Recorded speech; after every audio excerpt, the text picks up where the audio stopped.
And we're back. We're back once again for the Kyle Brown podcast. And I'm here once again with another special guest, a friend of mine for a while now. We're almost going, so crazy to think, we're almost going on a decade. That's crazy. A decade? That's crazy. That's a long time. A decade is a long time. But I'm back again with my friend and a special guest, Amber Murrell. She is an agent here at State Farm, where she's the owner and entrepreneur of a firm here in Atlanta, Georgia. Yes. So I'm excited to be with her in her office, a beautiful space. My friends are doing it up, and she allowed me to be in her space today. And we're going to talk about a number of things today as it relates to her business, how she was able to transition into the space that she's in the insurance world and financial services world, but also just how she balances all those things. And fun fact, she hasn't even touched 30 yet. So I always think that's a very special place to be, is to really thriving in your career before you even hit the age of 30. So we only know what 40 gonna look like. 40 she gonna be in St. Lucia chilling, beachside, kicking it, and the business is gonna be fully running itself. But Amber, thank you for being here today. Thank you for having me. Absolutely. Would love to have you introduce yourself to the audience, and we can go ahead and kick it off from there. All right. Well, my name is Amber Murrell, and I have been a State Farm agent for 2 years now. The way that I got into insurance, wow. So I graduated from Auburn University, and I went straight to Dallas, Texas. I lived in Dallas for almost 6 years, and my first job was State Farm Claims. So I started in the claims department. Y'all, I got my bachelor's in psychology. So how did I get the insurance? I really don't know.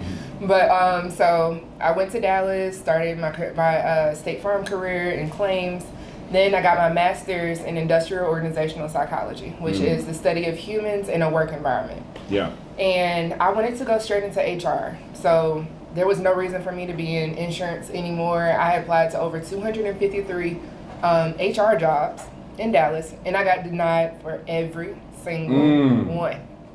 And I'm like, what is the reason? What's going on? But they were literally telling me, you're overqualified. You have a master's in this. Like, you need to have entry-level experience before that we can hire you. And I'm like, this makes no sense at all. So long story short, I'm trying to get out of insurance, leave it. And I came back home to Atlanta, and I talked to my uncle, and he was like, you would make a good insurance agent. You should really look into that. I said, no, thank you. I'm ready to get into HR. It was a quick no, thank you. Yeah, I said, no, thank you. I don't want to do insurance anymore. Like, I hated insurance at that point. And I was trying to get in HR. Long story short, the door just kept slamming in my face. And I was like, you know what? Let's just try this insurance stuff. Let's try being an agent, and let's see how it goes. Yeah. And long story short, here we are. Yeah. 2 years later. Sorry. And you jumped in. You jumped right in, and you almost, I would say, a bit non-traditional. You didn't kind of like start as an agent, kind of work your way through those hoops, loops, and bounds. You came in and you own your own firm and agency through State Farm, and now you have a staff. Yep. You have a team of people, and you have a large book of business across the Atlanta area. And you went from, questioning the field to being in the field, loving it now, completely loving it, and all the relationships you're able to build with it, to owning a firm and just really having to step up, getting yourself uncomfortable to be in this area that is gray, because you have to really, tread your own pathway in it. So I love if you could talk to me about like that journey from like hating insurance to now loving what you do, and where did that switch kind of turn? Not just when you just knew you were stepping into the firm, but like, and it was your own thing, but like to the point where like, for me to do this job, I gotta love what I do, but also know the impact that I'm making. So talk to me about just from the hate to the love and to where you are now. So I always say insurance is easy. Once you know the basics of insurance, because I started off in Texas, and now we in Georgia. But like once you know the basics of insurance, I feel like you can use it in every avenue in insurance. Sure. And so, honestly, being completely truthful here, I had other plans for my life, but God had an ultimate plan. So I just kind of had to follow and say, okay, wherever you take me, I'm going to go through this journey. Mm-hmm. And so opening up my agency, I didn't have anybody on my team that had done insurance before. It was the blind leading the blind. And when I tell you, when I opened day one, I didn't know how to do a lot of things. Yeah. It's kind of the analogy of just throwing them into the fire. So I feel like I was thrown in the fire, and I climbed my way out. Yeah. So, of course, it was hard. It's still the hardest thing I've ever done. Owning a business is the hardest thing that you will ever do in your whole entire life. And I feel like there's different types of entrepreneurs. Yeah. So you have the entrepreneur that owns a business and they can produce the product themselves where you don't need employees. And then you have my style of entrepreneurship where I have employees. I need employees. Yeah. I need a team in order for my business to be successful. And the hardest part of being an entrepreneur is 100% managing people. It's managing people. It's not selling the product. You can learn how to sell the product. I can teach you how to sell the product. Yeah. But managing people. Yeah. So that transition of like, I've been doing my own thing and now I manage this firm, but there's a lot of other people that's counting on me to do my job so that they can do their job, but also you count on them to do their job so you can be successful within the job that you're doing. So you're managing people now. You have a team of about how many right now? Right now I have 4. Team of 4. And some people, a team of 4 is still a lot to keep up with, definitely in this industry. And you have a number of clients, you got a number of people that have different policies from all different backgrounds. What has that been like to manage people, but also balance the job? Like, there's still goals that you've set for yourself, and how have you merged the two? Really leaning on each position in my office. So in order to run an agency, you have your service side, and then you have your sales side. And I always say the best salesperson within my agency needs to know how to do service. Because that's how you have retention, is through your service in your book. I always say the most important job in the agent's office is the service. Whoever your customer service specialist is, because when people are angry, when they have questions, when they are yelling, their reception, the first person that they're going to talk to, they're not going to talk to me. You're going to talk to me last, or you won't talk to me at all. You hope they don't have to get to you. You never want the call to ever have to get to me. Because why am I on the phone? What do I have to talk to you about? That's why I have my employees. And so, but having a really strong customer service person, that's good for your retention. That's good for consistency. And they say, oh, I spoke with blah, blah, blah the last time. She did an amazing job, or he, whatever the case may be. So in order to balance it all is really trusting each employee in whatever position they're in. And making sure they're doing it to the fullest. And I'm a big fan of service. Like, there's a lot of options out here for you to be able to go out and get insurance, to go out and get financial service products, to go out and get something to eat. There's a lot of options, but the service that you get is going to allow you to come back. That's going to be the things you remember. You remember if you went to that restaurant and someone pulled out your chair. You're going to remember that every time you looked at someone in the restaurant and they smiled and said, how you doing or whatnot, you remember those things. And the same thing for your industry. The service from when they first inquired about a policy to first when they figured out, should I go from a low level, medium level, a high level policy, and how much coverage they maybe have needed, and how you responded to them, and why it was important. All those things play a part into it. So I'm glad that service is your North Star.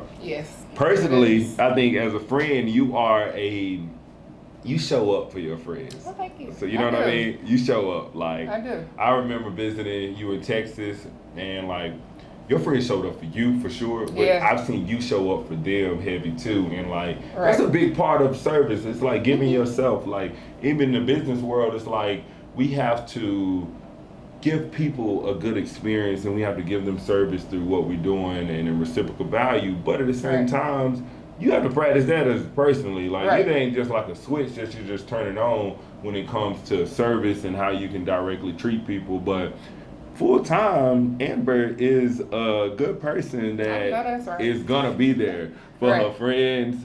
She shows up for them. You go above and beyond for them, which I think is the next level of service and just being a good friend. And now we're seeing that translate into your business. So I'm glad to hear that service is a huge piece for you. I'm big on that. And just community, in my job. Like, even if I ain't the best in my job, you gonna know I treated you well. Right. You know what I mean? Like, yeah, I try to be the best in my job, but I don't mean I am. But I want to be a person that cared for you, or a person that went above and beyond to make sure that you were straight. And what I teach my employees is treat our customers, treat our policyholders the way that you want to be treated. Yeah. And so I use that the same way in my personal life, like with my friends. If I know I want to be treated a certain way, then I'm going to do this. It's the golden rule. Yeah. Like, golden. It's literally worked throughout every avenue of your life. Yeah, so, definitely. So let's talk about just being in the field itself, insurance. Right. Some people think it's not a sexy field. Well, I'm not gonna think. I don't think it's a sexy field. If I'm being honest, it's not a sexy field, but it's one of the most important and imperative things that you have to have in your life. Bingo.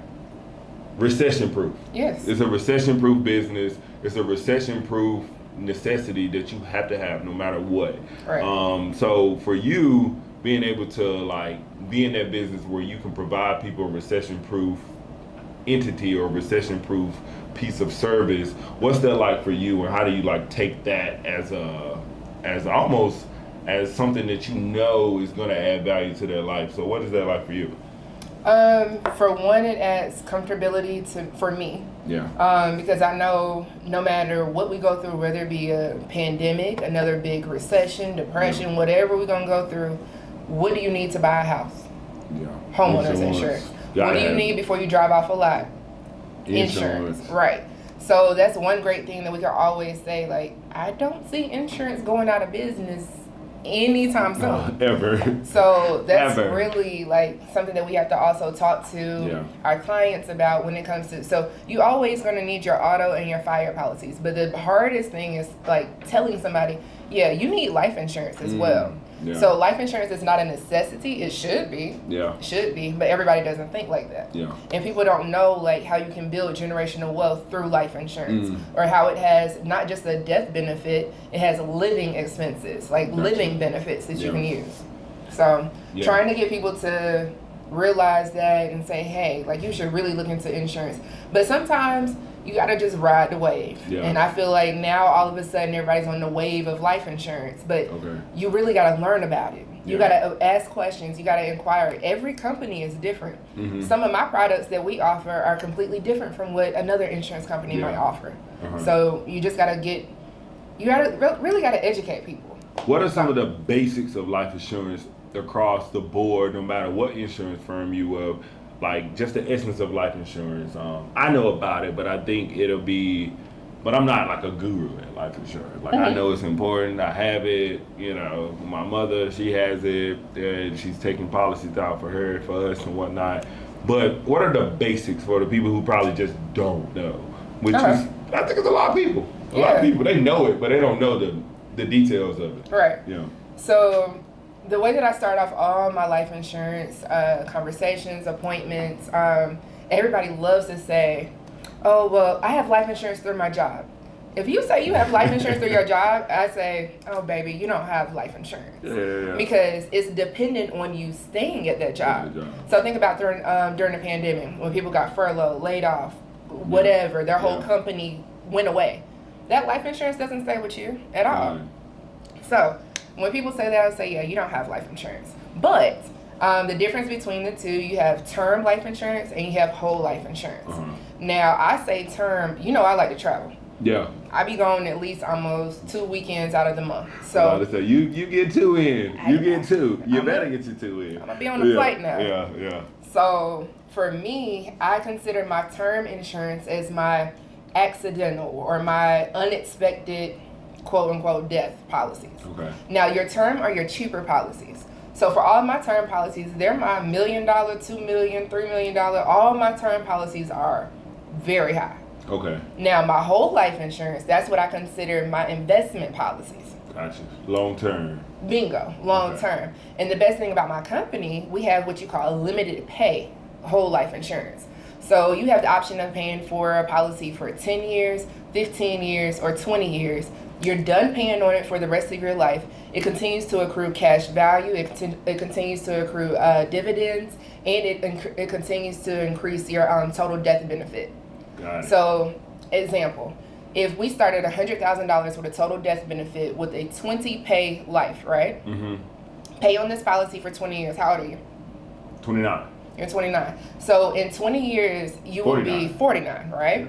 You will be done paying on this. Exactly. You are still young. Yeah. So you will be done paying on this policy at the age of 49, and it lives on for the rest of your life. Okay. So when people talk about whole life insurance, they think, oh, you got to pay on it for your whole life. Yeah, your whole life. Who wants to do that? No one. Not me. So when I look at my whole life policies, they usually have a lower total death benefit because I consider those my investment policies. Okay. I wouldn't do $1 million limited pay 20-year.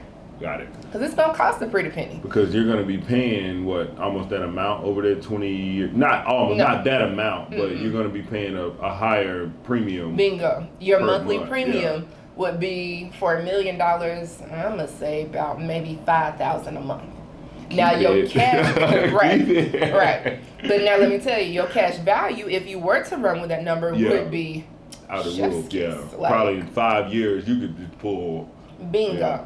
And so the cheat code with that is you can cash surrender those policies, or you can borrow from those policies. I was going to ask about that. So it's almost like infinite banking. You become your own banker. Okay. So you can go and why would I borrow from Bank of America? Why would I take out a loan from Bank of America, Wells Fargo, Chase, and all of that when I can just borrow $100,000 from my own life insurance policy? Mm-hmm. But that's my investment policy. Mm-hmm. So that's why on the other side of term, you got your big $1 million policies. So I think of term as if I don't live to be my life expectancy, which is about 78 right now, I think it is. Mm-hmm. So that's what I call accident. Okay. If I accidentally die in between those times, 52. At 52, guess what? My children are millionaires, or whoever my beneficiaries are, they're millionaires. Yeah. But now my whole life, my investment policies, I'm going to live off of those. Got it. And I have multiple of those. Yeah. So I have a 10, a 15, a 20, whatever. Okay. And we also have Universal, all of that. Got it. So let's talk about, there's Gen Z, there's millennials, there's the baby boomer generation, probably our parents at this point are the baby boomers, we're the millennials, and then there's a group, probably honestly, we missed Gen Z for about 2-3 years. Right. So we're kind of a little mix in between. So if you are a baby boomer right now, what should you absolutely have? If you're a baby boomer right now, you should probably, between term and whole. Okay, so if you're a baby boomer and you come to me and you want life insurance, I would probably suggest whole, depending on your pockets. Got it. It depends. So what I could run you. Bingo. Yeah. So what I would say for somebody that's, let's go with 60. If they're 60 years old and they come to me, if they're a little on the wealthy side, then I'm going to say, hey, let's go ahead and look at a whole life policy for you, maybe a 10 pay, where you could put up a little bit more money. It's going to live on for your total death benefit. Because also 10 after... 10 years, right? Right. You pay on it for 10 years, so they'll be done at the age of 60. However, once you turn 50, baby, those life insurance policies, they go up. To the roof. Absolutely. Ooh. So even if I did offer them a term policy, it would just be very expensive monthly or annually. So it depends. As much as I would like to say I would make a grand recommendation for somebody, it also depends on their pockets. Their financial status. Bingo. Because every person's different. Every 60-year-old ain't built the same. And exactly. it is what it is. So now let's go to millennials. We're that weird generation where we think we know we got it figured out, but we really don't. Yep. But some of us do, but some of us don't. Right. And financial literacy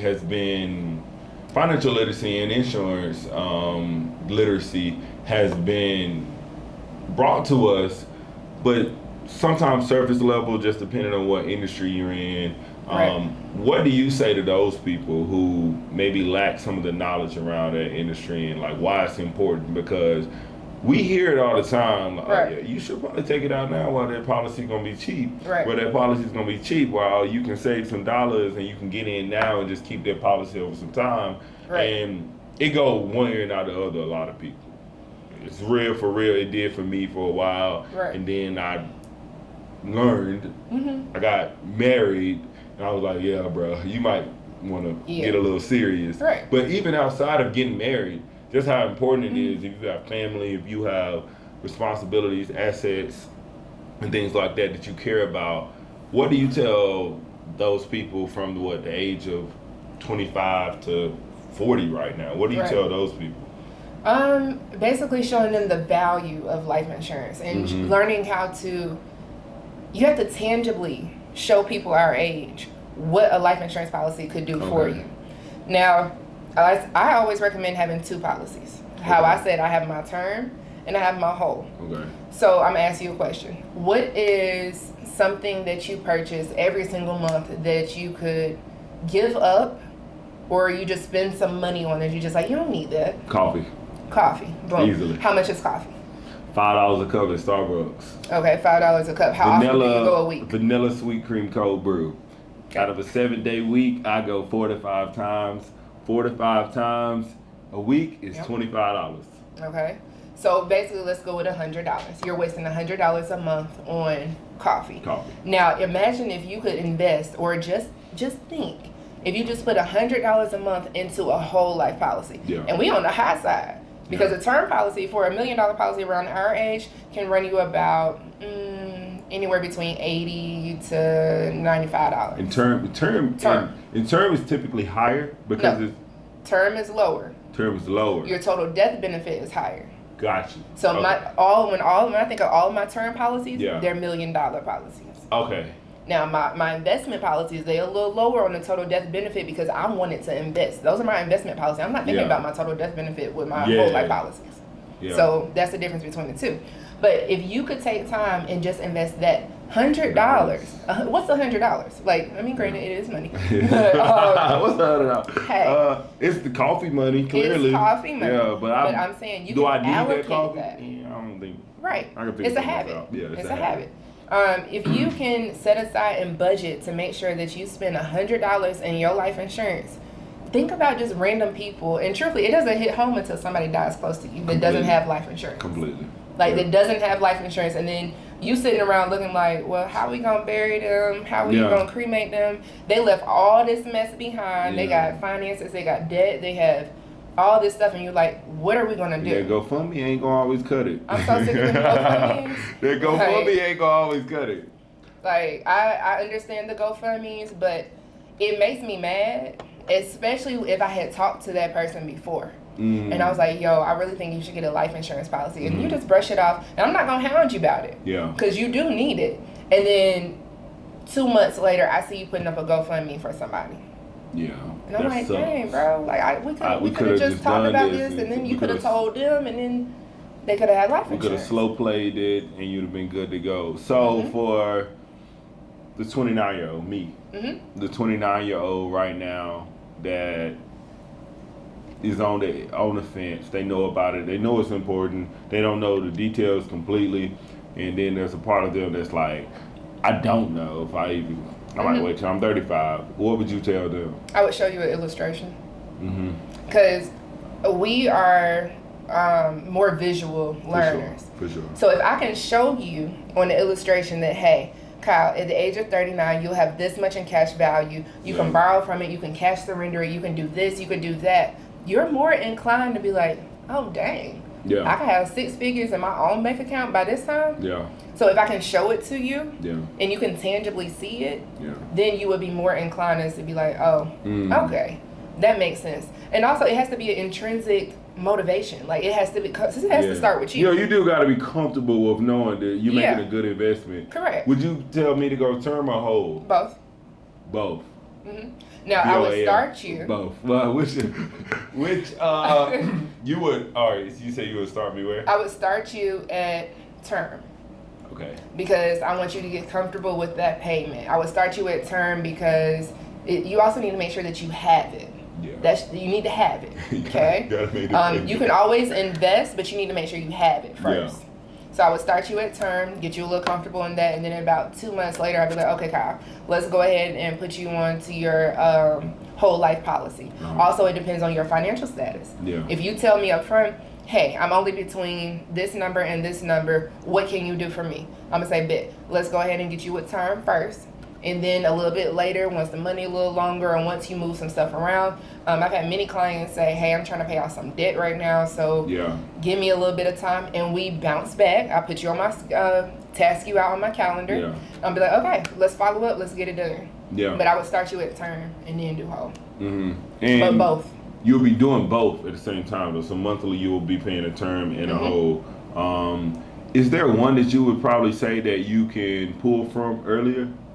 Or no? I mean, you can pull from it earlier, but if you want to see longevity in the policy, if you want to see the big bucks, then I'm gonna need you to wait on it. But however, if you need it, I need you to know that's cushion. It's there for you. What is the average time that you would probably recommend someone to pull from it? What's the average time that you would say stay away from it before pulling?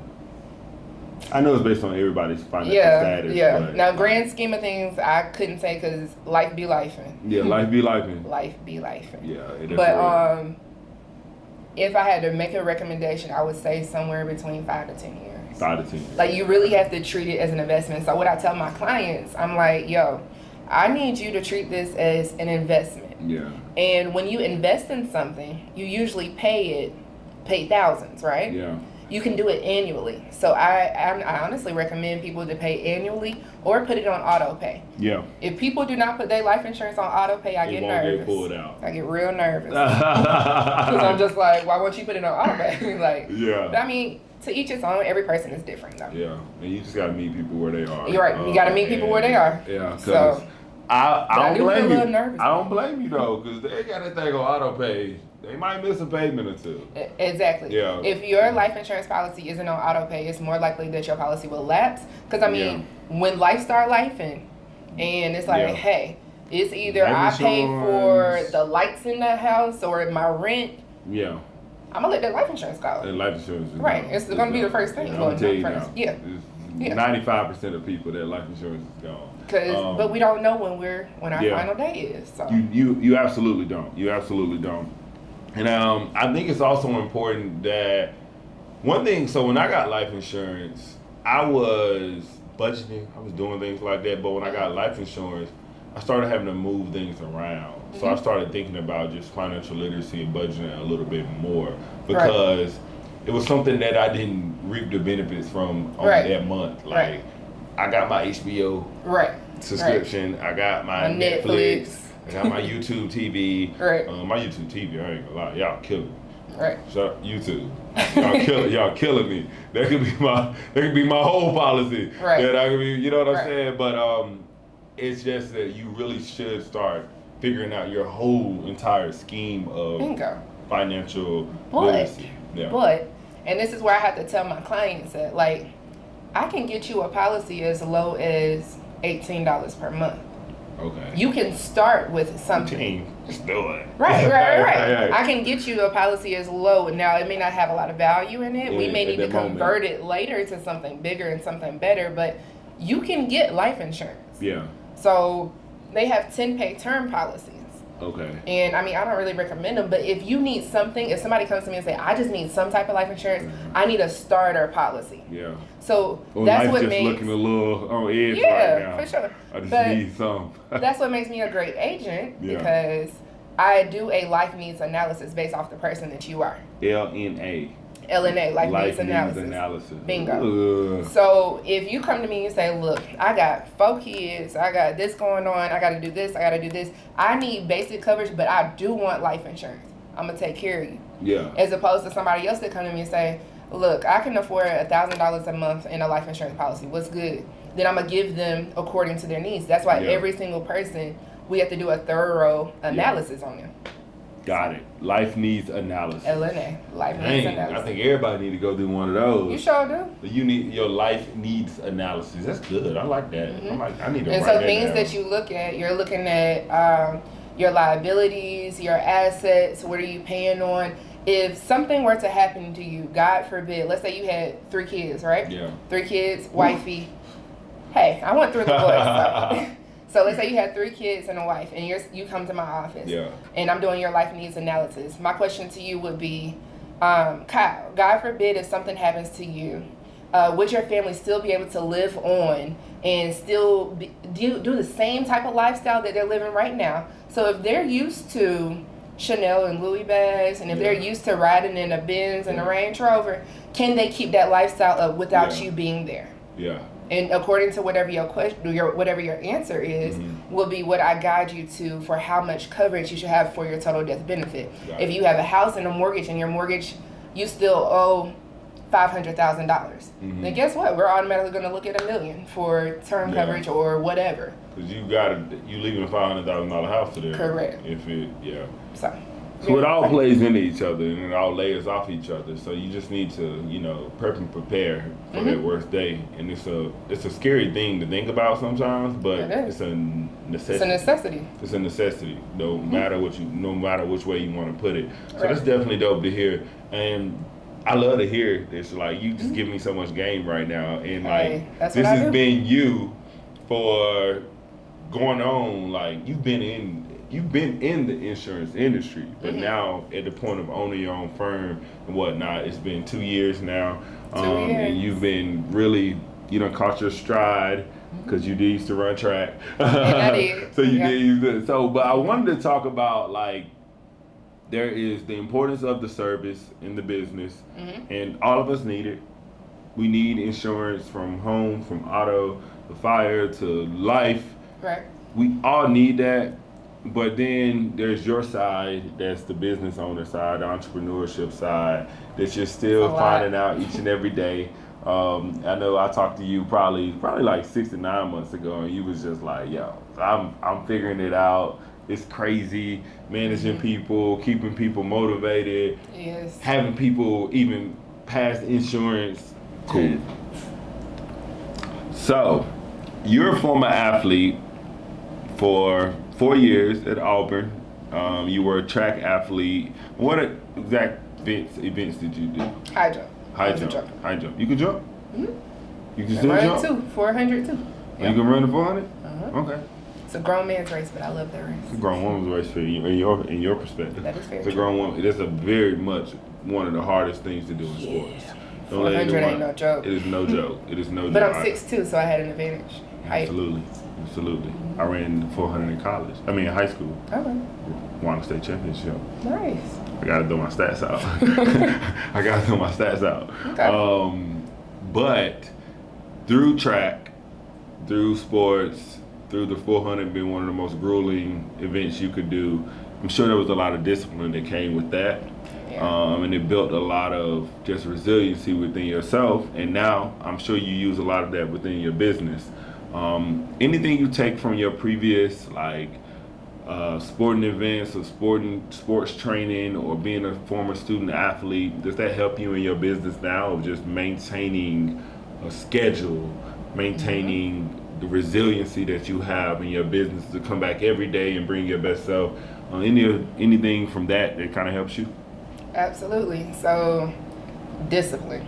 That word alone, discipline, has its own avenue of, honestly, I feel like your level of discipline will measure how successful you are in whatever business, career, whatever you do. If you don't have discipline, you really can't do anything. Absolutely. So, what being an athlete taught me and how I still incorporate it in my everyday life, I thought I was going to be the entrepreneur that, I was like, I'm not a morning person. So I said, I am just going to wake up at 9 o'clock, 10 o'clock, get to my office, do it whenever I want to. And I'm going to be the most successful person that wakes up at 9 and 10 o'clock. And my parents, for 2 years, they kept saying, Amber, you need to get to work earlier. Amber, you need to get to work earlier. And I was just like, no, I'm the owner. I'll do it when I want to. Yeah. And then there's this famous saying for entrepreneurs that, hey, if you start your morning at 5 a.m., your day will be so much more successful and productive. And I was like, let me just give it a try. Let me just try. But you cannot become a morning person overnight. Absolutely. So I made this decision in December 2022, and I put it into action in the new year. It wasn't my New Year's resolution because I actually made it happen. I don't like to say New Year's resolution. But so in January, I bought this alarm clock, and the alarm clock is a huge illuminated alarm clock from Amazon, and I plugged it up on the opposite side of my room. Now, I usually wake up, or let's say around 8-ish or whatever. So I set it for 6:30. And I also purchased this kind of like a protein energy drink. And you make the mix at night, you shake it up, you put it on your nightstand. And I said, okay, I'm going to drink this because it's supposed to give you like a boost of natural energy. So for a full month of January, I would get up, even if I wasn't going all the way to the office, even if I was not going to like keep my day going, I would get up at 6:30, walk to the other side of the room, cut my alarm clock off, go use the bathroom. So I got in the habit of at least did that. Just waking up. Yeah. Right. Well, I mean, the noise is annoying. You don't want to sit there and listen to it. The clock too is. It illuminates the whole room. Yeah. So my room is like really, really bright. And I was like, okay, let me get up and go turn it off. Then in the end of February, I was like, okay, now I'm going to start working out at 5 a.m. That was an adjustment as well, because now you're getting up at 5 a.m. and actually doing physical activity. So I've been doing that. It's been working, and everybody was right. The most successful person, if you get up at 5 a.m., I can be finished with my day by like 1 or 2 o'clock if I start my day at 5 a.m. So having the discipline to get up every morning, to go work out, to come straight to work, do my job. I'm always in the habit of, okay, when you finish work, you were supposed to go to practice. So it's like when you're in college. You go to school, then you go to practice. Or if you have 6 a.m. workouts, you go to your workouts, school, and then practice again. So I still have that kind of like mentality that I have to work out somewhere within my day. Another thing of discipline that has taught me well from being an athlete is being consistent. Yes. So discipline and consistency are like hand in hand. Siblings. And so I'm consistent in the way now where every Tuesday at 10:30 I have my team meetings, my weekly team meetings. They know after the 10:30 meeting comes my one-on-ones. We go straight into one-on-ones. But I, as the leader, I set the standard for that. So if I don't have that meeting, then I'm breaking my consistency. You are. So if I, as the leader, am not consistent, then why would I expect my employees to be consistent? It starts with me. I'm the leader.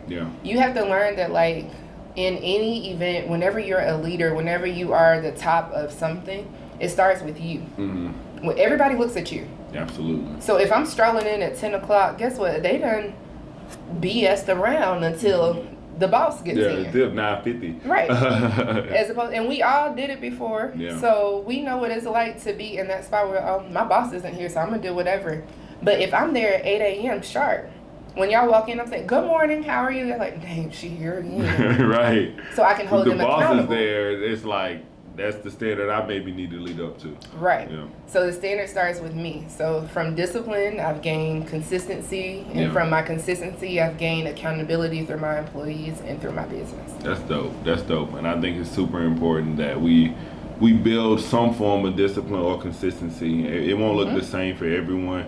I have heard that the 5 to 6 a.m. thing works for a lot of successful people. It really does. Now, maybe I tried to go against the grain. I'm still working on it. And you know what? It's not horrible for me. I can get up and do certain things, maybe not 5 days a week. That's the thing. So just making it more of a consistent thing of like getting up, getting my day started. Have you heard of David Goggins? Ooh, I gotta see you some David Goggins. David Goggins is a former Navy SEAL, ultra marathon runner, and he talks about starting his day at 5:30 every day. And he's like, the best way to start your day is doing something you don't want to do. Because you initially have won. You started your day with a win. And from there, the confidence that you have for the rest of your day will carry you throughout. And you should also try to have some midday wins, but he talks about the morning being the first time where you should have a win as soon as you start. And he starts his at 5:30. He goes OD. He runs like 30 miles. I'm not doing that. He runs. I'm not doing that. This guy runs like 30 miles every day. Get somebody else to do it. So I will send you David Goggins. I promise you will find some motivation in David Goggins. One of the most inspirational people I've ever seen in my life. But that's so good to hear.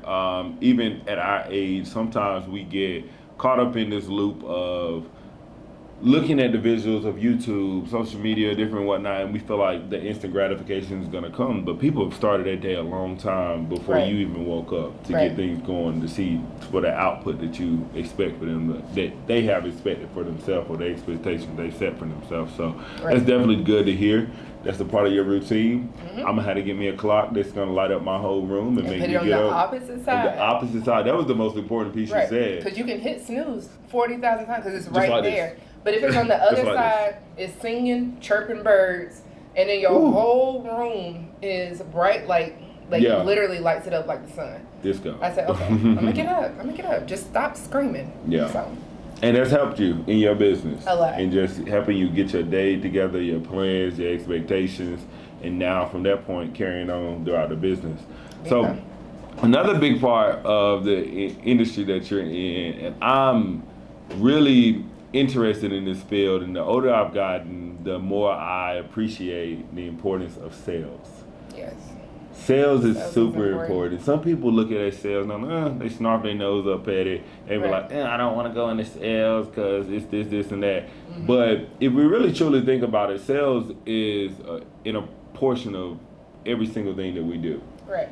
When you go to church on Sunday and they pull that, I almost say it like this, but when they pull that plate out for offering, that's a sale for the church.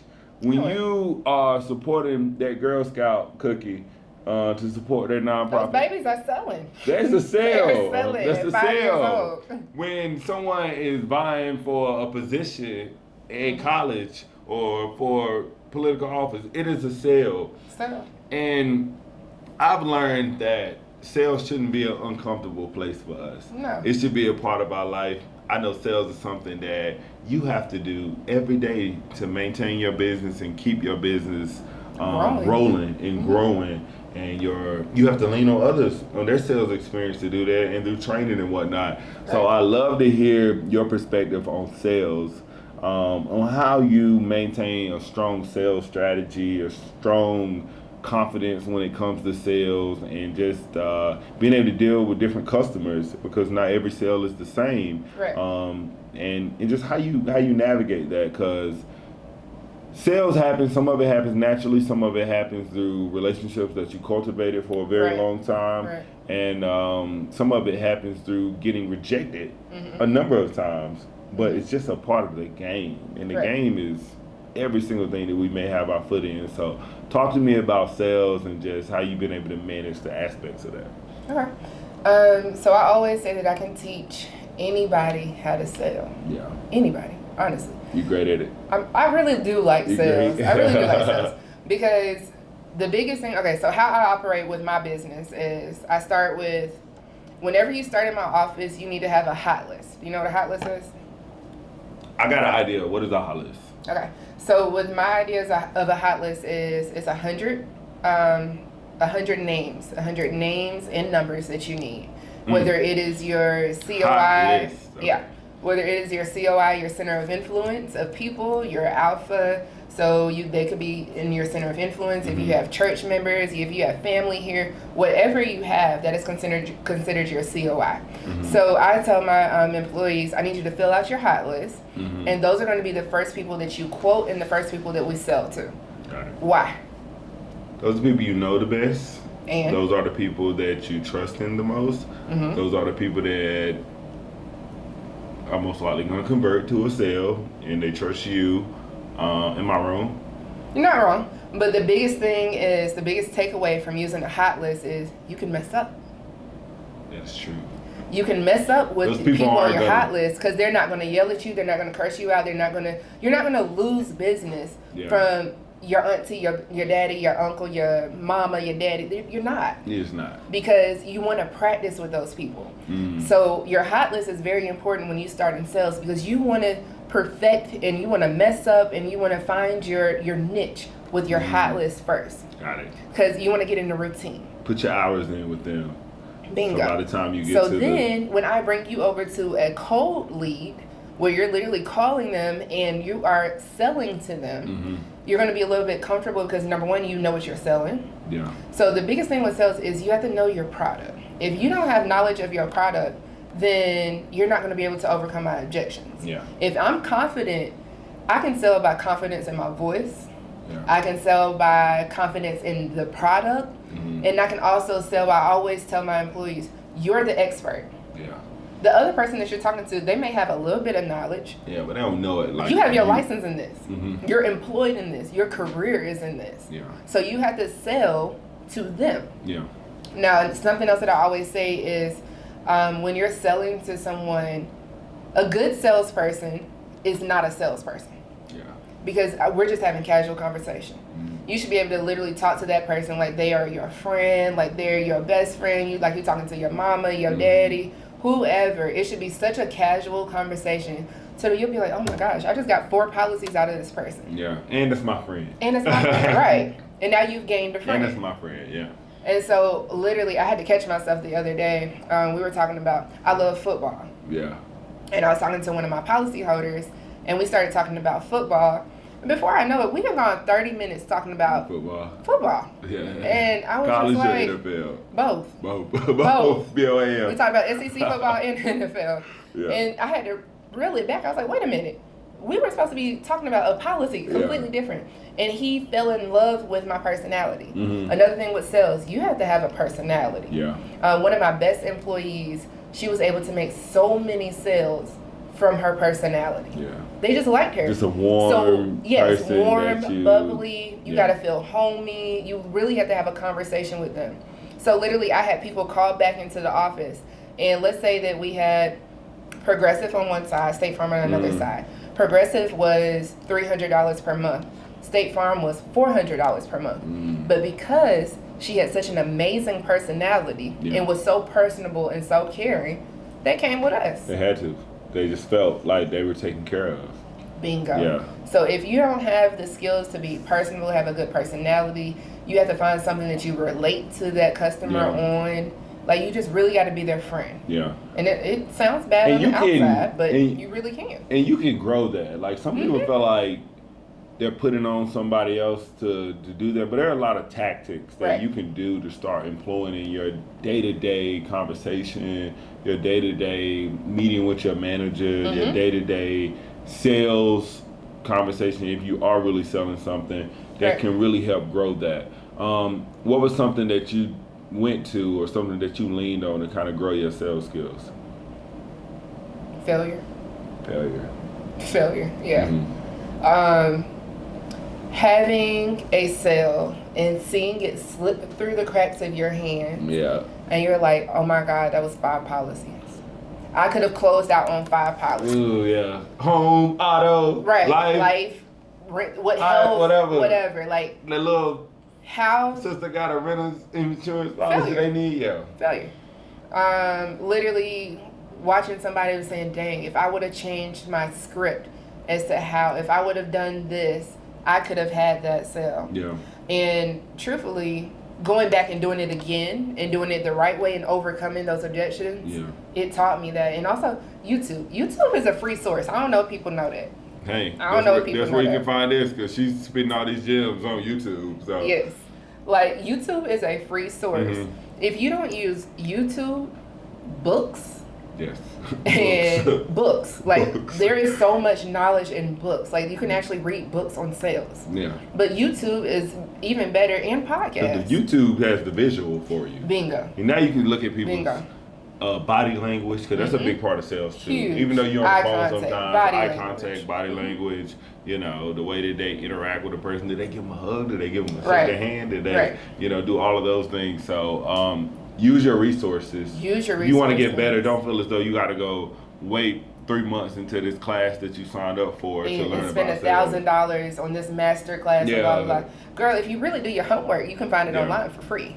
You absolutely can. You absolutely can. For free. What would probably be one of the biggest, probably like downfalls you think that a person suffers from when they get rejection in sales? Like, is rejection one of the things that turns people away from sales, of like just knowing that they may get 4 no's and 1 yes, or knowing that like my odds don't always stack up to the probability of a yes? Do you think that's what turns people away from it, or do you think it's just a natural personality trait that some people have, some people don't? It all boils down to confidence. Confidence and knowledge. Mm-hmm. If you're not confident in yourself, mm-hmm. and what you're selling, and why it would be beneficial, why would I buy from you? Completely. Yeah, you're right. If you don't know what you're selling, mm-hmm. if you don't know that product, like, you need to know the ins and outs of the product. I always say use your hand. You need to know the front of it, you need to know the back of it, and the sides of it. Yeah. If you don't know it like that, then you will not be successful. Yeah. Because so don't jump on the call until you know your product. Don't jump on the call until you're able to, one, know the product, know how to have a conversation, because there's a difference. You can know the product and not know how to conversation, and know not how to have that conversation with that person. Yeah. So I can explain to you, and it'll be very transactional. Mm-hmm. So that's the difference between a transactional and a personal sale. Yeah. Where I'm saying, hey, I feel like you need this type of life insurance, you need term, you need this. It's beneficial because blah, blah, blah. Here's the pros and here's the cons. So I've transactioned the business, but I haven't connected with you. Yeah. So there's the two separate things. You have to know how to do the business, the knowledge, the personable side, and the systems. See, I look at it all at once. I think it's like a dance. It is a dance. It's a dance. Like, mm-hmm. I can know the dance, and I may know how to do it by myself, but let me try dancing with someone else, mm-hmm. and like they may step left while I step left. I mean, they should have stepped right. Right. But it's more about pivoting in the moment and knowing Bingo. The product so well that you can dance with them no matter which way. And I can't dance in real life, but I got the confidence to dance. Right. And I think that's taken me a long way. Like, I'm not about to go out there and like hit every single line shuffle that you need me to do. But I will catch it, right. And I'm not afraid to go out there and mess up that to the certain point that I will get it right. And I'm good, and that's the confidence that I have. And I think the same thing for sales is that know it at least so that you can get out there. Mm-hmm. Try to know it as much as you can before you get out there. Right. And then when you get in the moment where there may be some things that may go left, there may be some things that go right. This person may hit you with some stuff that may make you, retreat or whatnot. But know the dance so well, or have the confidence within that moment that you can pivot and you can lead them in the right direction. Because that sounds like what you said to me is like, you can pivot. Like, every customer is not the same. Mm-mm. That 29-year-old is looking at a whole term policy, and that 55-year-old looking at a whole or term policy is completely different. So how do you, just manage that dance? Because that dance is real. The answer to that is listening. Listening. So if you came in my office and you said, hey, I'm married and I do want to get a life insurance policy. If that's all you told me, I already know two things that I can sell you on. What is that? So the life insurance policy, which you came for, but you're married. So I need to insure your wedding ring, personal articles policy. You better insure that wedding ring, because I have already. You better insure the wedding ring. You better. So that's what I tell my employees. The biggest thing, you gotta listen. So one very interesting thing for me is that, one, you're now an entrepreneur. Two, you're in the insurance industry, an industry that is, I'm not gonna say saturated, but in some people's eyes, it could be saturated. There's a lot of insurance agents. There's the digital route. A lot of people consider it as the older white man's industry. And you jumped into it and you really made your lane for it. And in it, what advice would you give to like the budding entrepreneur, the person that's looking to go into entrepreneurship, that's looking to stand out, but still be in a traditional industry that makes good money, that has a sustainable business plan, that has a proven record of success? What advice would you give them to stick out and stand out? Because you've had to do that in a number of ways. Okay. So the first thing, I'm going to use myself first, and then I'm going to give the advice. The first thing about me, I am the youngest African-American woman State Farm agent in Metro Atlanta right now. So kudos to that. So, yay. Hype and cheers. Absolutely. So you say, so the youngest African American woman, State Farm agent in Atlanta with an Atlanta address. Atlanta address. That's important. That's important. Just so I can know. Yeah. Yeah. So with that being said, I feel like I have 3 things against me. Mm-hmm. I'm the youngest, I'm a woman, and I'm black. Mm-hmm. So I knew from there I have to shine. I have to get my name out there. I have to make sure that I qualify for every trip that State Farm gives. I have to make sure that I'm doing my best, mm-hmm. like that I'm really putting myself up there on the stats to make sure that my name is known. Mm-hmm. Now, if I had to give any advice to somebody, I would say, figure out what separates you from everybody else. Mm-hmm. Everybody has a podcast. There's so many people in Atlanta that do hair. There's so many people in Atlanta that do eyelashes. There's so many people in Georgia that are entrepreneurs. Mm-hmm. But what makes you stand out? Once you figure out what that is, you have to really expound on it. Yeah. And you have to really be like, okay, well, the difference between my person when I go get my hair done and her is I give the full steam massage. I massage the scalp. I really care for the hair. I offer treats. I offer wine. Mm-hmm. I do all this. So best believe I'm going to go to the person that does that. Yeah. That does my hair and really cares about my hair. They and that offers treats because I like to eat. But if she offers all of that, I'm going to go to her as opposed to the regular Atlanta hairstylist that has whatever going on. Yeah. Find your niche and stand out. Yeah. So yes, there could be 20,000 people that do nails, but what makes you stand out? Yeah. If you can't figure that out, then you will not be prosperous. What do you think your niche is? My niche is value and being personable. Personal. Yeah. I treat everybody like family. I have policyholders that call me just to say, Amber, I haven't heard your voice and I just wanted to talk to you. And I'm like, hey, I'm extremely busy right now and I know you want to talk to me, but I make time to sit and talk to those people. There's certain policyholders that have my personal cell phone number because I go over and beyond. Like, I could be out somewhere and I'm connected to the company to where they will give the policyholder my cell phone number if, let's say, God forbid, they're in a fire. Their apartment catches on fire. Guess who they gonna call? Me. Yeah. So I don't care if I'm out at the club, lounge, at home, chilling, whatever. I have to go handle that ASAP. Yeah. Not every agent is like that. Yeah. Not every agent connected their cell phone number to their office. I do. That's real. Because you can find me, you can get me. If you need me, I'm there. Yeah. And so I feel like that sets me apart. Also making sure that my staff is just like me.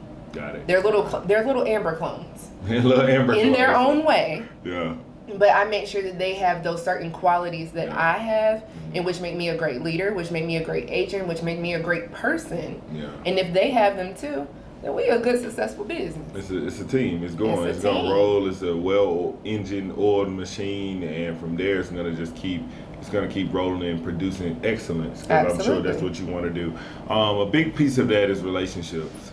I think relationships are key. You can have every degree in the world, but if you don't have people that you can truly confide in or that you have relationships with to be able to provide you knowledge, provide you exposure, or just provide you a foot into the door, then you can almost be, you can have all the intangibles and all of the degrees in the world, but you almost can be at a standstill if you don't have those relationships. And since I've known you, we met through a mutual relationship. We've been cool. Friend. Your best friend.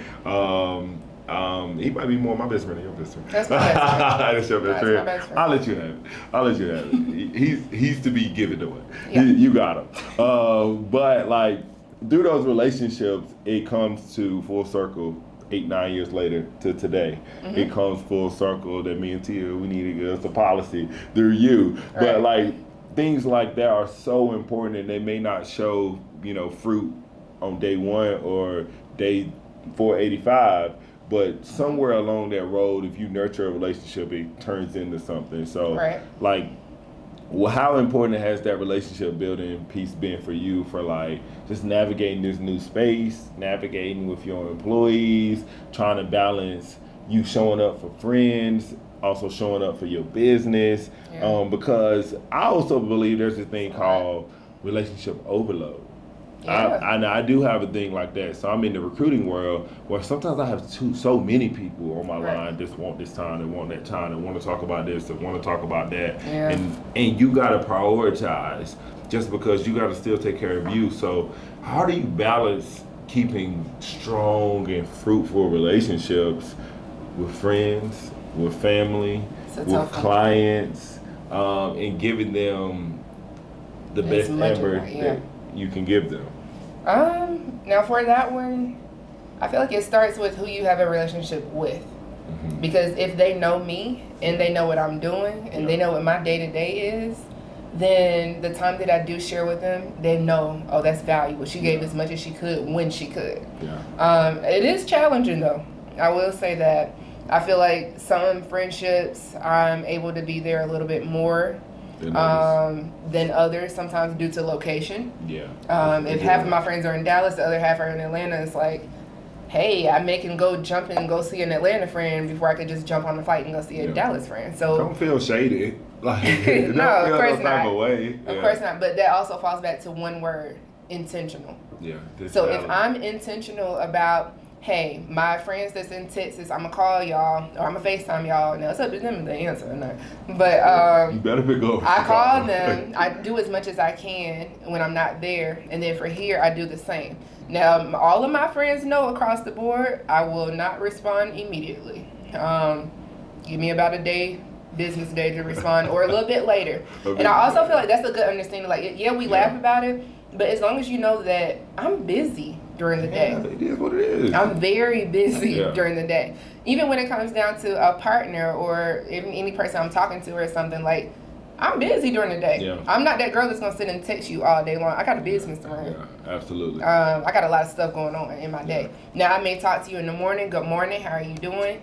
And then I may talk to you in the evening once I get off work, but I have no end time to when I get off work. It may be 11 o'clock. Yeah. So, I mean, it's a lot. I'm still trying to find a balance. Yeah. I still don't have it down pat, but I am trying. Yeah. So, as long as I put forth effort.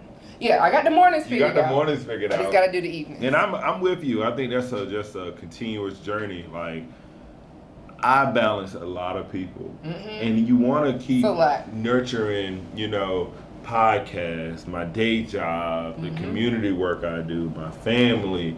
And sometimes I look back and I be like, dang, who's getting the short end of the stick? Right. And I feel bad sometimes. I do.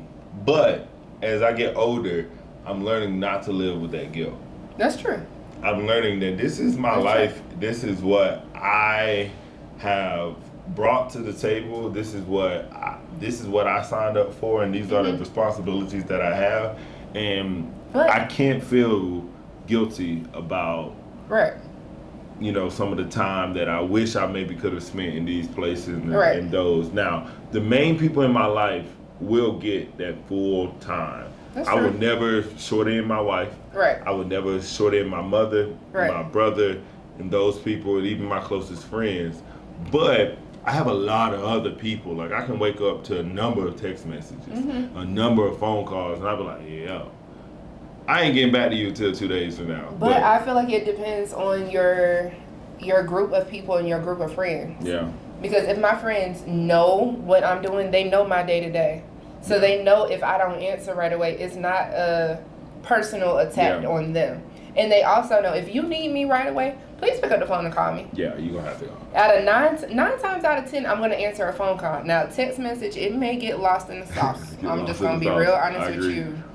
I'm going to get to it when I get to it. But if you call me, I'm going to answer the phone. Yeah. Unless I'm handling business stuff. Yeah. But and most of the time, if they call, it's probably something that they need. Even if it's not the craziest serious thing, it's serious enough that they had to pick up, call. If they call me, they need me. Yeah, absolutely. So, but also it goes to having those type of friends that understand who you are as a person and know, please don't take it personally if I don't text you back until day after tomorrow. Yeah. Like, please, I was really busy and life been life. So can you give me a little bit of grace? Because I promise I'm going to get back to you. Yeah. And I hate to say this too, but like when people can't understand that, they not the people for me. For sure. They're not the people for me. Like I don't want to say it like, because there's some people that like feel like I have to drop everything for them in the moment, and it's like I just can't. Right. I just can't, and you're gonna have to understand that. And and for me, in my moment, then my priority is what I'm focused on, and I'm in a phase where I'm really trying to be focused on what I'm doing at the moment, cutting the noise out, being focused on what I'm being focused on. I promise you, I'm gonna get back with you eventually. Even if I forget, I might forget. Even sometimes I might forget. I'm not mad at you following up either. That's gonna just, you know what? That's on me. Right. You know what I'm saying? I'm also at a point where like I don't believe in taking a lot of guilt with me into my next day, into my next scenario. Like those things don't serve me. Right. Because Absolutely. I'm trying to be focused on what my mission is. And I'm imagine for you, you're in a client-heavy business. So client You in a heavy. friend-heavy world. Yeah. And then you you got a family, and then you still got to focus on you. And I think those things are it's a lot to balance. It is. Before we hit 30, we're going to figure it out a little better each and every day. I We're going to get it right. But it's just part of the journey. And the main thing that I appreciate, though, is that at least we have people that are checking in with us. Oh, yeah. Absolutely. That's the main thing. Like, absolutely. I can't get back with everybody right in the moment like I would like. But I do know there's somebody checking in for me. Right, absolutely. And I always remind myself that it's like, yeah, my mother ain't checking in, and I got an issue. Right. If Tia's not checking in, I got an issue. If my closest friends aren't checking in, then I have an issue. But I got people outside of that checking in with me. Right, and that's a blessing. So that's a blessing. That's additional. That's extra. That's people who are like, yo, what you got going on? Right. What's I going on? ain't heard from you in a while. I ain't heard from you. And then it just humbles me to say, sometimes you got to be the sender. You got to send those messages to some people to say, how are you doing? Right. What's going on? Let's nurture this relationship. Right. Let's go get coffee. Right. You know what I mean? Something. And that's the main reason why I started this is because I do have a large sphere of people around me in my environment. And I talk to them, maybe small talk here, we may link up there. But a lot of times we don't get a chance to sit down. Like, we see each other probably twice a year. Right. Twice a year. But do we ever get a chance to sit down and just talk? Right. No. And I just really enjoy those moments where I can sit down and talk to a person and just see where they are, check in with them, if there's anything I can do to help. And then I'm there. And it's a equal balance. I call it work-life integration. Work-life balance is work-life balance, for sure. I call it work-life integration. I cut balance out. Why? Because it's just realistically, they should all integrate. Like, what I do at work, it's a part of my life. Yeah. What I do in the community, it's a part of my life. What I do with this podcast is a part of my life. And like, in my friends and my family, it's just all a part of my life. So how do I integrate all of them rather than feeling like... disagree. That's okay. That's okay. I feel like, because I just feel like balance is me putting them on different scales. Yeah. I feel like I can put them all on the same scale and find a way to integrate them all throughout. Like, what I do at work is a part of my life and the way I view life, the way that I have a perspective on recruiting. So I'm in recruiting. Yeah. I have a perspective on the way I engage with people, the way that they respond to situations, the way that they're evaluated. Right. It is crazy for me to think that that same way of thinking isn't going to go into the community work that I do. That's true. And the way that I work with my family and the way that I work with my friends, like, I think all of those are layered on top of each other, and I call it integration. Now, mind you, I just started calling it this a year and a half ago, because I heard this from a few other people, and I'm like, that makes sense. And I started really thinking about it, like, mine is work-life integration, like, because I'm a podcaster, yeah, but I'm also a recruiter. So I'm interviewing people constantly in my day schedule. So for this is just another interview. For me, but it's not. It's not for you. At all. Exactly. No. But it's very much integrated with what you did from a day job perspective and how you carry in perspective. So I'm not trying to flip you. Yeah. You call it work-life balance, but I call it work-life integration. So I'm gonna have to disagree, because work-life balance as an entrepreneur, I need work-life balance. Yeah. Like, I personally want to take my brain out at the end of the night, put it on my nightstand, and then go to sleep. And then when I wake up in the morning, put it back in my head. Yeah. Because I don't have work-life balance right now. And when I tell y'all I wake up at 3 a.m. in the morning to send an email, because my brain is constantly going. It's like work, work, work. A little bit of life, work, work, work. A little bit of life, but it's work constantly. Yeah. So I have woken up so many times within the last 2 months and had to send an email at 4 a.m. so I didn't forget. A reminder wasn't good enough. I needed to get it done now. Yeah. And so that breaks my routine of sleep. That breaks this. I need a work-life balance. I don't want to integrate it. Well, these can give you two completely separate different things. Like, I want to go on vacation one day, and I want to leave my laptop in Georgia. Yeah. That would be like phenomenal. I would feel so free. I would probably feel like I'm missing some kids or something on me. Like, my laptop goes with me everywhere I go. I need balance. I don't want to integrate this. Is balance the word that helps you feel better about it? Yeah. Okay. It does. So that that's the thing for me. I took the word balance out of it. Yeah. Where, like, I'm cool with integration. Because integration is like, because in my mind, naturally, I have just blockers. Like, that's true. When I walk out of the job, even though I'm still thinking about it, I just like, I'm not doing that right now. Like, I'm not. Even though I still may have to log back in at 8, 9, 10 and still do it, it's just like, naturally for me, that's my blocker. Yeah. And I just decided to take the word balance out. That's very similar. Yeah. And whatever makes a person be able to operate in the way that they want to operate, I think it's fine.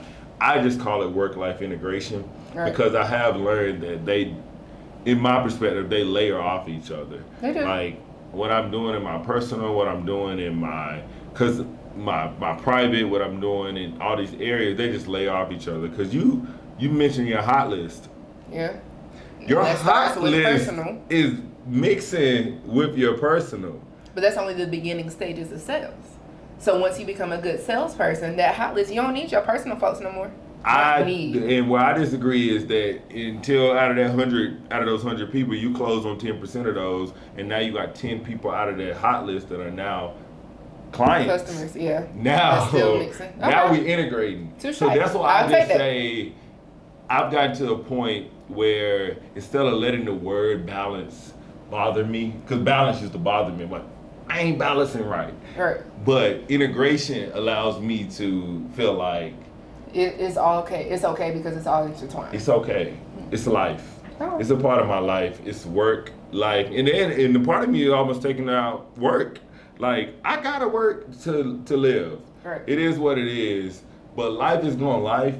Regardless. And a part of it, I have to add those pieces and values to it that I feel confident and happy with. True. And no matter what, I have to balance those. I have to integrate those. I have to intertwine those, because it's gonna happen. Like, there's never been a time just in my career where I have been able to keep work completely separate from what I was doing on the outside.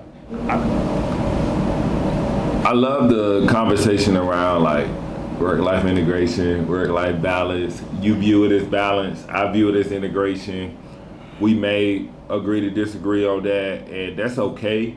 I think it's more about wording and how we word those things in our life and how we view them.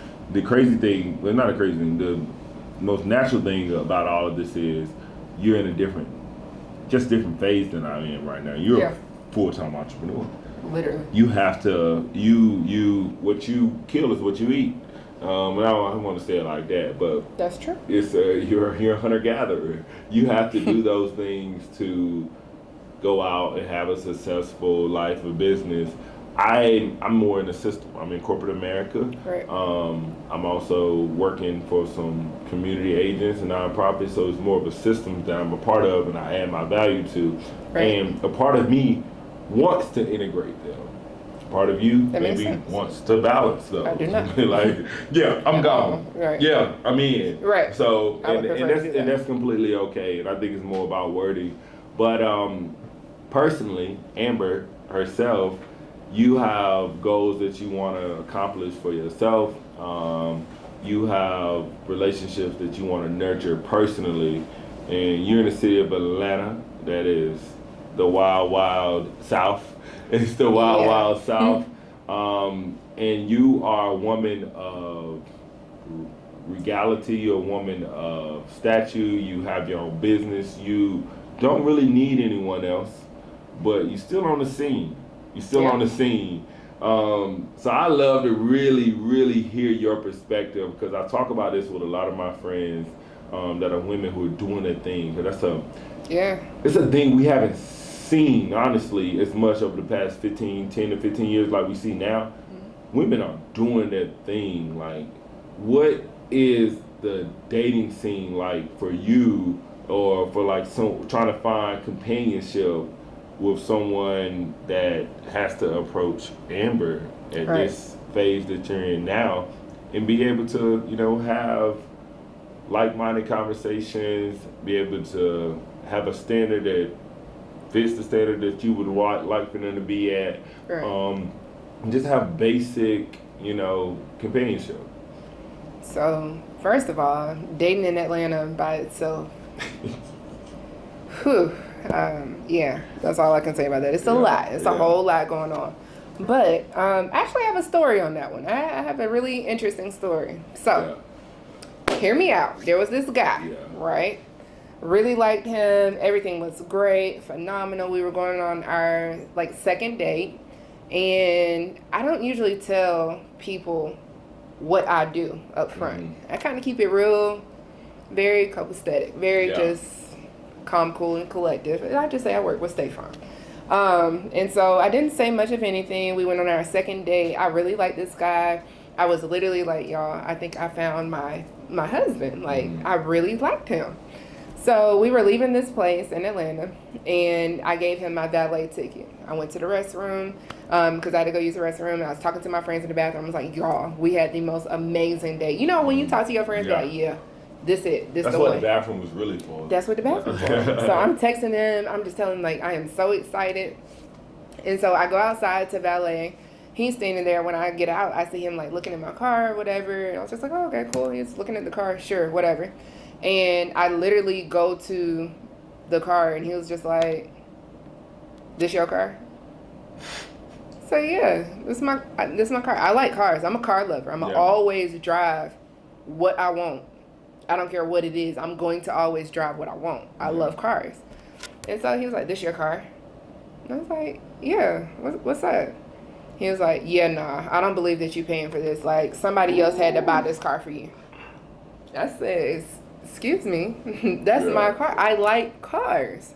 And I was like, yeah, this is my car, though. Like, what do you mean? He was like, yeah, I don't believe you. So, you know, this is it for us. Like, I just don't believe you out here in Atlanta driving this type of car. And I'm just like, okay, all right. And that really hurt my feelings. Yeah. Because I was just like, I really like this guy. And I feel like I was judged based off of what I drive or what I have. And I was just like, how can you're not seeing me. You're not seeing me for a person. You're looking at the material things, which I love cars. Everybody in this whole world has their niche. They have their thing that they're going to do. Some may be purses, some may be shoes, some may be this.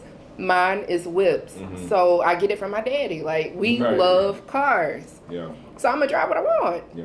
And so he just 100% was just, I don't believe you. You're in Atlanta. I know somebody's paying for this. You probably a sugar baby. Just going all through. And I was just like, you know what? It's beefy. All right. I'm going to just. Yeah. So. I'm going to chuck it up and talk to you later. What? I'm guessing you didn't talk to him too much no more. That's a dub. But do you think it's tough out here for women to be able to find men that can appreciate their success for what it is on face value? Yes. Because I'm a successful woman, I'm making whatever I make and I can hold my own, does not mean that I will not submit to a man. Yeah. I feel like that's what a man looks at. Yeah. So you look at my status, you look at what I have, you look at who I am, what my job is, and you just automatically think that, oh, because she has all of this, she would never submit to me. Yeah. Now, in the grand scheme of things, we do live in Atlanta. Atlanta is known for what? Scamming. Boom. So I guess old boys scamming is number one.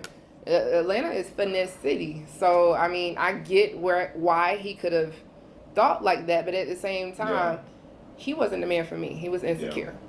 Because all you had to do was ask a little bit more questions, ask maybe more about what I do as an entrepreneur. You could have dug into it, and I really like genuinely liked this man. Yeah. Like, he was an accountant, he was all of this, and I was like, okay, Yeah. like, you got something going. Like, he great personality, but I guess he had been down this road before, and maybe I was a trigger for him. I would never know.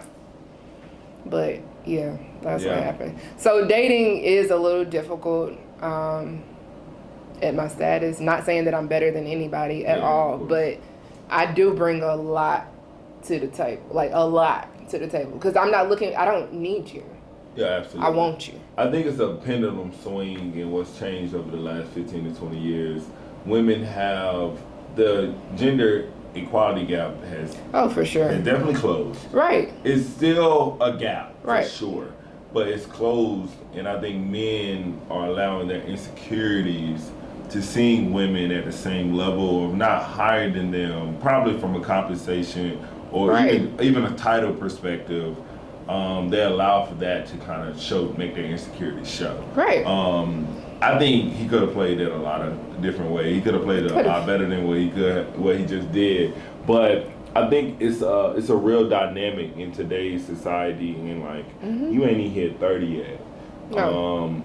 But you are the, I ain't gonna say the breadwinner because you don't know who you're gonna end up with, but you are of a level of a statue that could be looked at as a prize, or it could be looked at as a accomplishment that some men want to even get to. My caliber is a little different. Than what absolutely. And my line name was Caliber. And your line name was Caliber. It is. But at the same time, though, do you ask a guy to be able to meet you at that same level, or do you feel as though it's more about just the intangibles and what they maybe bring to you as a person? So I do have the conversation, and I do ask them, I said, how would you feel if a woman was the breadwinner in the relationship? Yeah. And depending on the answer that I get, that kind of helps me to see kind of what their mindset is. But a person will lie all day long. They're going to lie. I would like for them to say that it doesn't matter too much, but I would love to get money together. I would want to grow together. I don't want them to just outright and say, oh, it doesn't bother me because you're lying and it bothers you. Yeah. I would love for them to say, let's get it together. Yeah. Like, if you're the breadwinner, then teach me or figure out how can we do this together so we can be on the same level and we can get this together. Like, it's a business at the end of the day. Jesus, I hope some of my audience looking. They're going to slide in your DMs quick. Hey. Okay, but I agree. I would love to hear that. Yeah. And also, I can always learn from somebody else. I know insurance and I know entrepreneurship. Teach me more about stock. Yeah. Teach me how to trade. Yeah. So I can always learn from somebody else. I'm a forever learner, and I can learn from a 5-year-old, my god sister. I can learn from her. Yeah. I can learn from my man. I can learn from each way, but I just want to be able to build together. Yeah. That's kind of the answer that I'm looking for that I rarely ever get. Yeah. And one thing I say to women is don't shadow ban yourself and feel like you shouldn't keep doing what you're doing because men aren't able to, put down their insecurities over. Right. There's a lot of insecure men out here. Ooh. Now, granted, I am 6'2", so I could have the height can be a little intimidating. A little intimidating, but at the same time, though, I think what you're doing, the way that you're doing it, you're doing it in a very genuine way, a very organic way, and that the right guy that is secure within himself will be fine with what you bring to the table. And any woman is, because there's a lot of boss women out here in Atlanta. We up there. In other cities too. It's a lot of women that are doing what they need to do. My wife is doing what she needs to do. Right? And Shout out to you. Hey, so girl. just in general, I just think it's a dynamic shift. Yeah. What I would tell you is I think men are balancing that right now. Yeah. They haven't had to deal with that. Probably no man like our age between 25 and 40 right now, maybe 25 to 35, their parents probably didn't see their mother being the winner. Right. So now we're in a point now where we're seeing women, before you even get married, they meeting you and they probably looking at you like, it's no way I'm gonna ever catch up to what she got going on. Right. So it's just a different dynamic. But it's not even about that though. It's not, but traditionally for so many years, that's what they think. That's what they've seen. Right. But at the same time, very much like sales, you need to have the confidence to know that this woman is not going to bring you down in any way. If anything, you can learn from her, you can grow with her, you can provide value to what she's doing. Like if I was an accountant, I would have been like, oh, so your books need balancing? Like I would have been doing all of that to just understand what you had going on. So I think it's one, getting out of the insecurity. Right. Realizing that women are at that level now where it don't matter wherever, like if you meet them from 18 to 35, they could be making more than you at a higher title level. I mean, it's probably even before then, even before 18. It's just that it's just a natural thing now. You're going to have to get out of that mindset. Because I really pay attention to that a lot, is that like women are no longer taking the back seat. And they shouldn't. No. But at the same time, though, men shouldn't feel insecure about trying to pursue a woman that could be for them, but just because she make more money than them or she's accomplished a goal that you're still pursuing, that she isn't the one that you should go for. Or that like you make a absurd statement like he made to you, that it just could be true. So I think it's a lot of learning to do. Inferior, like they want to feel that if I make the most money, I run the house, I do this. And my thing is, a good man can lead regardless of the amount of money that you make. Yeah, you can lead me. Like I don't care about what you make. I mean, I do hope you're bringing something to the table, but at the same time, you can lead me. Be a leader by your characteristics. Be a leader by your personality. Be a leader by who you are as a person, not what your pocket's talking about. And I agree. I just think traditionally, it's been the opposite. Yeah, well, they're going to have to learn how to adjust. They're going to have to learn how to adjust. I agree. Because you're not going to stop making your coin for nobody. No, not nobody. At all. So I think that's a real thing. It's not just Atlanta, Charlotte. That's true. It's Dallas, it's Houston, everywhere. It's LA, it's New York. It's all the majority of the cities out there, but it's more about understanding that the dynamic shift has changed. The pendulum has swung. You just need to know that if she's on her game, if she's doing what she needs to do, that is your modern day woman. That's it. And you're gonna have to adjust to it, and if anything, use it as a catalyst to make you want to do more. Use it as, motivation that like. When I'm talking to her, I'm not about to just be talking about anything. No, we're going to have some quality conversation. I need to meet her. And if there's areas that I may be more knowledgeable than her, then I can teach her how to meet me and vice versa. So that's dope to hear. And you've been killing it. Don't ever take a back seat to what you're doing, because that was one of the main things that inspired me to want to even have this conversation, because I saw what you were doing. And you're doing it at a high level.